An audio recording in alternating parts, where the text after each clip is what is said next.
All right, time for a crash course in how to graph a line with an invisible slope. Invisible. All right, let's do this. So, first thing you should notice is I don't have a number here, okay? I don't have a number here, so what does that mean? There is a nice invisible one right here. What does that tell me? That tells me my slope is 1. And remember, if I have a whole number, I always put it over 1 in order to make it in fraction form. Why do we need it in fraction form? Because then we can clearly see what our directions are.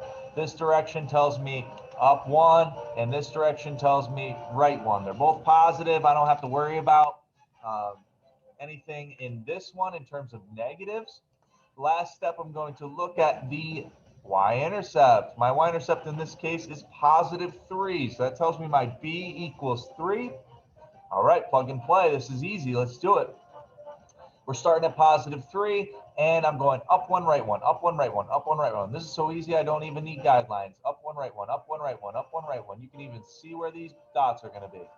Now, in order to find the other option, the other side of the graph, I have to do opposite of what I've been doing. I have been doing up 1, right 1. So the opposite of that would be down 1, left 1, correct? So down 1, left 1, down 1, left 1, down 1, left 1.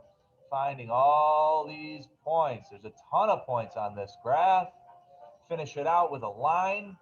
I don't have my guidelines, so I don't have to worry about erasing those.